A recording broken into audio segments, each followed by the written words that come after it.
Hai guys, kembali lagi di Skid Row Asia Live. Kali ini gue mau menceritakan tragedi posko KKN bekas rumah dukun. Jadi sekitar tahun 2014 silam, gue itu ikut KKN di salah satu kampung terpencil area Banten. Kebetulan gue ditunjuk sebagai ketua kelompok KKN. Jumlah kami kalau nggak salah waktu itu ada 7 orang. Gue nggak akan sebutin nama mereka satu persatu karena gue juga udah lupa. Sebelumnya, gue lanjut ya. Gue punya sahabat namanya tuh Indra. Kebetulan dia kelompok KKN yang sama dengan gue. Indra orangnya out of the box banget, nyeleneh dan susah diatur. Gue sih sebenarnya males satu kelompok sama dia. Orangnya tuh bener-bener susah deh diajak kerjasama. Padahal gue tuh sama si Indra udah sahabatan lama dari semester 1, tapi dia tuh beda prodi. Gue di pendidikan bahasa Inggris, si Indra di bahasa Indonesia. Kami KKN tuh di kaki gunung. Itu gunung lumayan terkenal ya di Banten. Gue gak mau sebutin, intinya deket banget sama jalur pendakian. Di kaki gunung itu ada kampung terpencil, penduduknya tuh gak banyak. Mayoritas penduduknya di sana mata pencariannya berkebun pisang. Ya, pertama masuk ke kawasan kampung aja, tuh udah banyak banget pohon pisang di pinggir jalan. Ternyata kampung itu belum pernah tersentuh KKN sama sekali. Oke, gue sebut aja ya nama kampungnya Cikoneng. Anggap itu nama kampungnya, itu nama samaran. Karena gue gak mau sebutin detailnya, takut ada yang kesinggung nih. Dan kami menemukan lokasi KKN sama anggota lainnya. Selama ini kami cuma kontekan lewat grup BBM. Nah, di kampung itu susah banget tuh nyari rumah sewa untuk dijadikan posko KKN. Cuma ada satu rumah yang lama gak dihuni, itu rumah panggung, tapi bentuknya rapih dan terawat. Rumah panggung itu tempat kami KKN, itu sangat rapih dan terkesannya elit. Gak kayak rumah panggung kebanyakan. Toiletnya aja pakai toilet duduk. Katanya sih punya orang Jakarta yang jarang banget ditempatin. Di bawah rumah panggung itu ada bekas kolam ikan, corannya pun juga masih kokoh. Cuma udah nggak dipakai, jadi banyak sampahnya. Kami nyewa rumah itu murah banget. Sebulan cuma 600.000. Kami bayar itu via transfer dan nggak pernah ketemu sama pemilik rumahnya. Palurah di kampung itu yang ngasipin BBM si pemilik rumah. Setelah tahu harganya murah, kami langsung transfer dong, deal, dan rumah itu jadi posko KKN. Seharusnya waktu itu gue gak asal milih rumah, mungkin kejadian ini gak akan pernah gue alami. Hari pertama kami kedatangan DPL, Dewan Pembina Lapangan, which is dosen dari kampus gue. Namanya Ibu Ira, dia cuma kasih nasihat dan arahan ala kadarnya. Sepenuhnya Bu Ira nyerahin semua ini ke gua sebagai ketua kelompok. Soalnya waktu itu kebetulan Bu Ira lagi hamil. Nanti ibu akan terus pantau via online. Ogi harus kasih laporan tiap hari ke ibu ya tentang kegiatan kalian. Ya gue jawab, iya Bu. Di kelompok gua cuma ada cewek 2 orang. Satu Mbak Dewi, dia bidan yang lagi menempuh kuliah S1 jurusan kesehatan masyarakat. Mbak Dewi ini agak jarang ya tinggal di posko. Sekalinya tinggal, dia akan bawa anaknya yang masih balita ke posko. Kata Mbak Dewi, di rumah gak ada siapa-siapa, si Omi juga kerja di luar kota. Nah, yang anggota cewek satu lagi, namanya Meldi. Dia ini yang paling cerewet.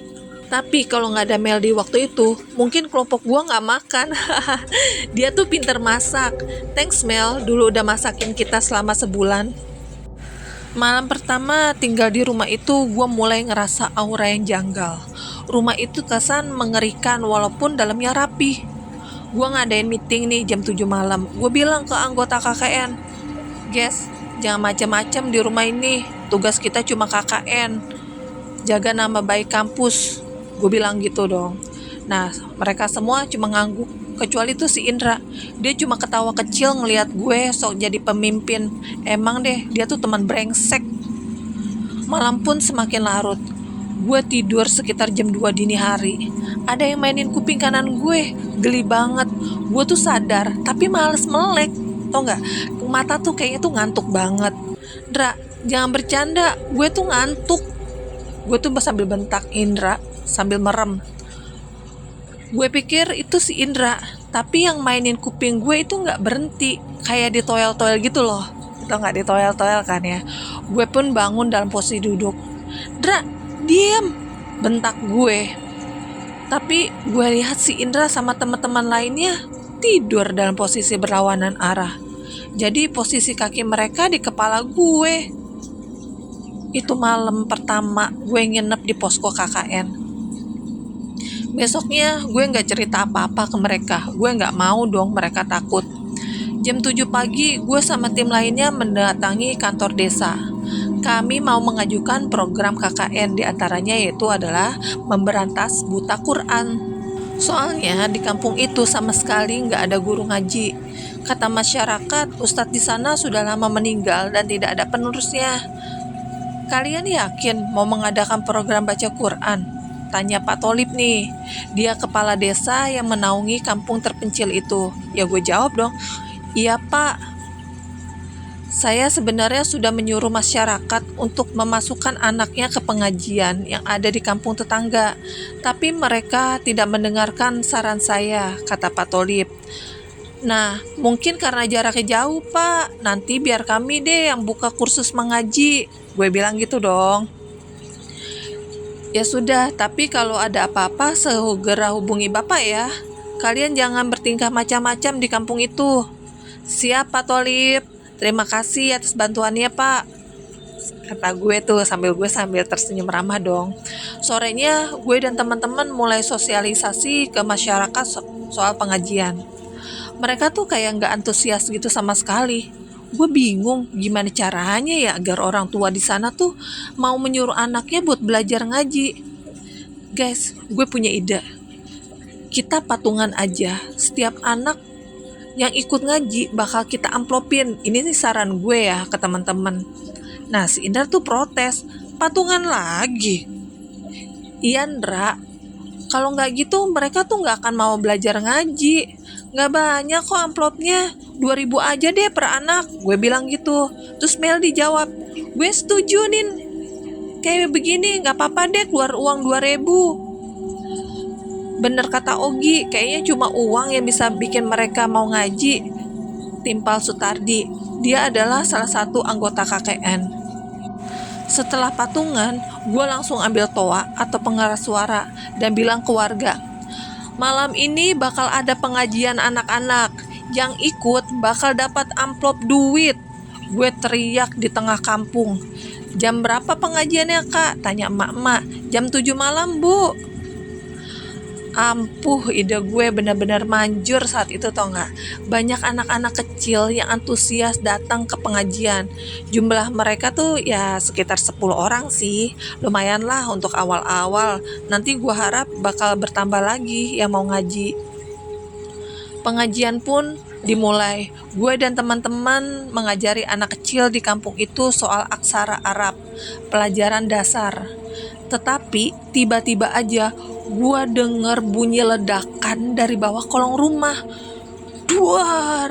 Bunyinya tuh cukup keras banget sampai keluar asap dari celah-celah di depan rumah.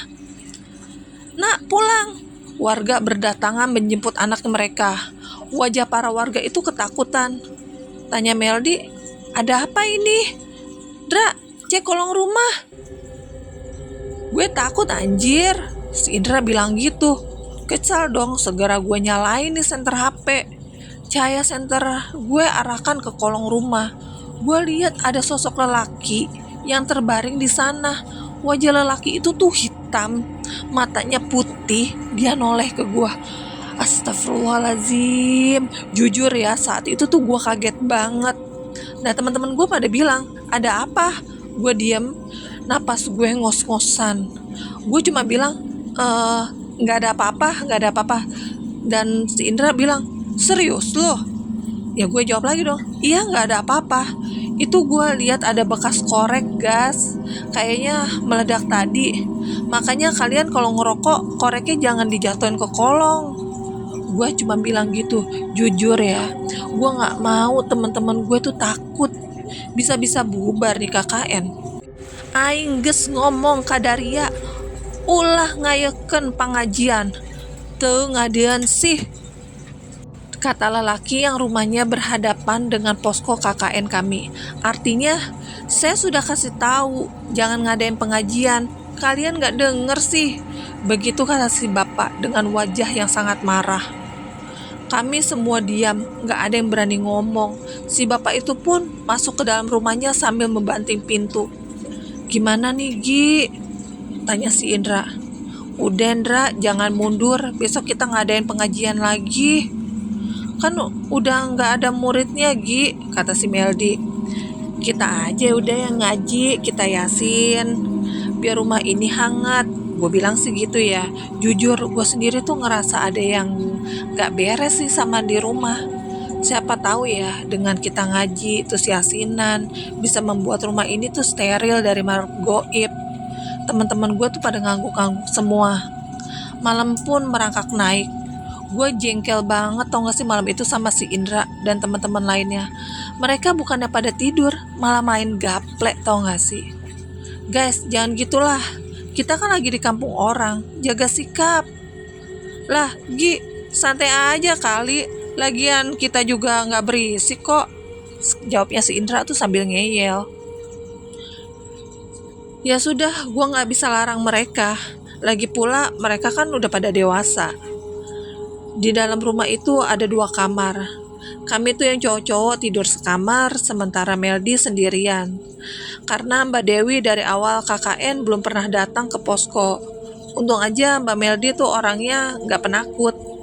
Nah, di tengah malam gue tuh kebangun. Teman-teman gue udah pada tidur kecuali si Indra. Kemana dia? Di saat itu gue ngedenger suara aneh di ruang tengah. Kayak suara nafas yang terengah-engah. Gue ngintip dong dari celah pintu. Di sana gue tuh ngeliat Indra lagi masturbasi atau coli sambil ngintip Meldi. Gila, membangsat tuh anak. Gue gak negur dia. Gue masih hargai privasinya. Besok aja gue ngomong baik-baik. Tiap malam kamar Meldi tuh dikunci jadi aman. Indra gak akan bisa masuk ke kamar itu. Keesokan harinya si Indra mendadak sakit. Kata Indra kelaminnya tuh panas, kayak kebakar begitu. Segera gue bawa dia ke puskesmas dong. Setelah itu gue suruh Indra pulang, tapi dia tuh gak mau. Dia masih pengen ikut KKN. Jujur gue gak tega negur dia soal kejadian tadi malam. Biarin aja lah. Ndra, tolonglah Ndra, kalau lu masih mau KKN, jaga sikap, jangan macem-macem. Gue cuma bilang gitu dong ke Indra. Indra mungkin sadar dengan apa yang dilakukan. Kemudian Indra tuh masuk ke kamar. Dia merebahkan tubuhnya sambil memegang bagian kelaminnya. Nah, penyakit Indra ini nih semakin parah. Gue sempet lihat kelaminnya tuh bengkak sebesar buah apel. Itu kayak mau pecah guys. Indra tuh meringis kesakitan. Gue udah coba manggil beberapa mantri atau perawat, tapi mantri di desa itu gak mau datang. Mereka tuh kayak ketakutan gitu. Besok kita bawa Indra ke rumah sakit aja, gue bilang gitu ke teman-teman gue. Semua orang tuh pada setuju. Tapi sebelum bawa Indra ke rumah sakit, keesokan harinya si Indra tuh hilang entah kemana. Semua tuh kacau tau gak. Gue gak berani ngasih tahu DPL soal kejadian ini. Kita tuh udah mencari kemana-mana, tapi tuh gak ada. Gak ketemu sama si Indra. Warga kampung gak ada yang pada mau bantuin tuh nyari juga si Indra. Mereka diem aja. Gue udah lapor ke kepala desa, tapi jawabannya kurang memuaskan.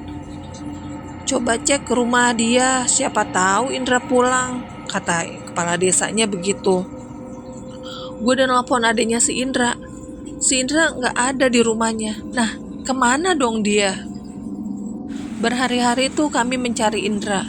Bahkan kami melibatkan orang pintar untuk menemukan keberadaannya si Indra. Perkara si Indra belum ketemu. Sekarang Meldi sering kesurupan. Dia sering banget ketawa-ketawa sendiri tanpa sebab. Kadang Meldi nangis. Kami yakin ada jin yang mempengaruhinya. Semuanya kacau. Program KKN tuh acak-acakan. Gue gak tahu harus gimana. Meldi yang sering banget kesurupan akhirnya pulang.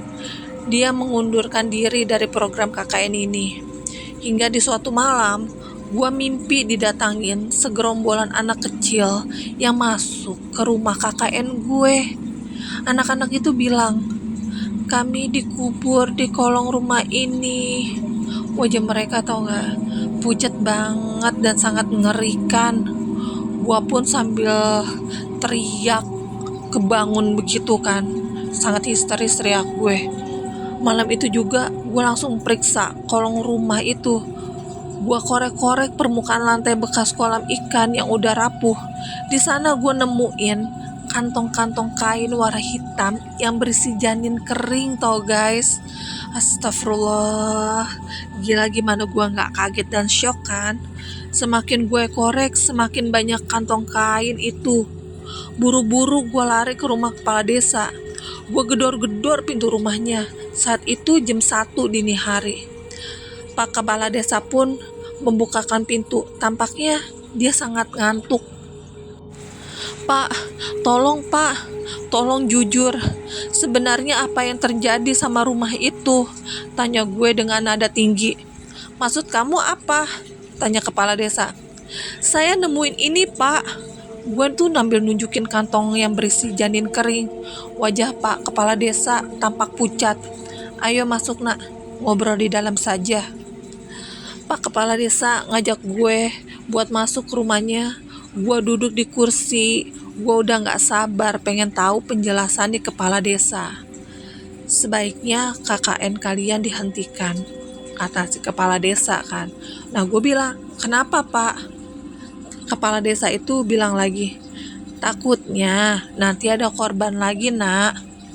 Memang ada apa Pak di rumah itu? Sambil gue bertanya dong. Kepala desa menjawab, itu rumah bekas dukun yang gantung diri. Gue kagetnya tuh bukan main. Dan gue tuh ngegas dong di sini. Terus kenapa Bapak ngebiarin kami sewa rumah itu? Terus kepala desa itu bilang, saya nggak tahu kalau kalian sudah sewa di sana. Saya nggak enak bilangnya. Kalau tahu dari awal pasti saya larang. Saya pikir dengan dihuninya rumah itu bakal jadi nggak angker.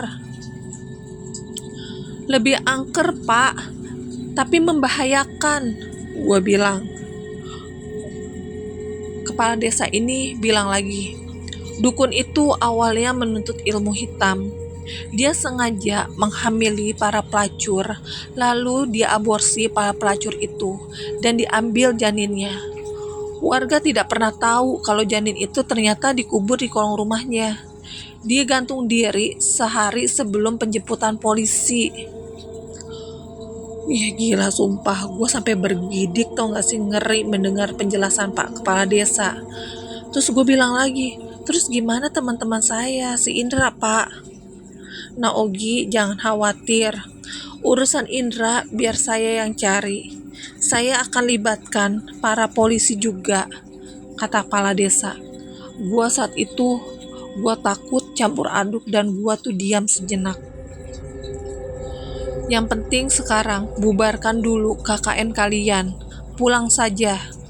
Atau cari desa lain. Keselamatan kalian itu paling utama.